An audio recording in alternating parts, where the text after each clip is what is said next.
Су да, ауа да бүгін қауіпті. Құйын ешқашан ескертпейді.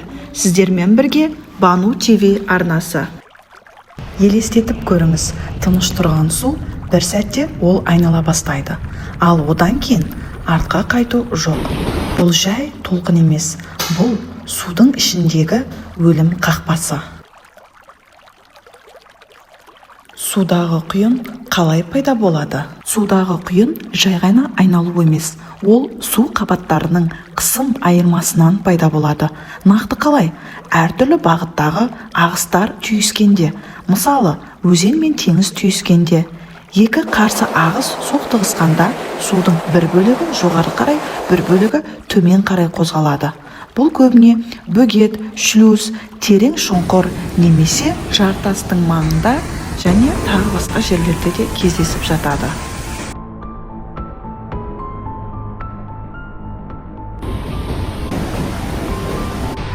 Құйынның ең қауіпті жері қайсы деп ойлайсың?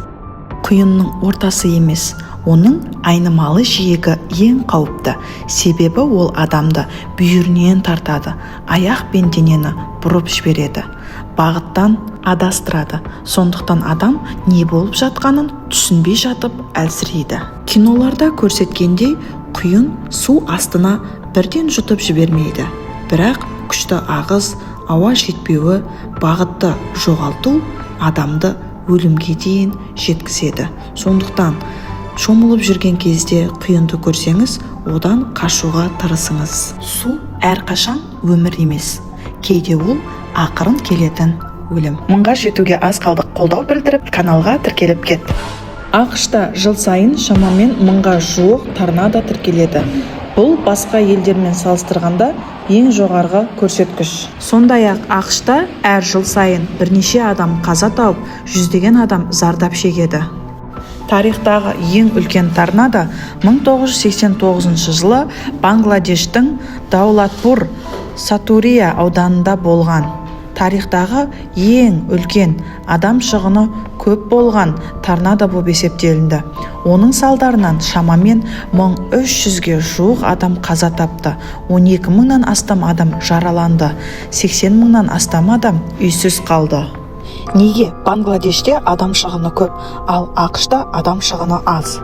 Үйлердің көбі жеңіл материалдардан және қауіпті кеш жеткізеді. Халықтың төтенше жағдайға дайындығы төмен.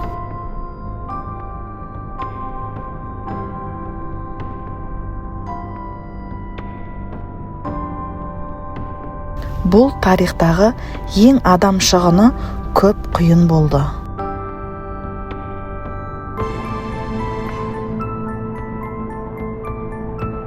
Кейбір торнадолар шаң көтермейді, сондықтан көзге көрінбей келеді. Адамдар оны соңғы сәтте ғана байқайды.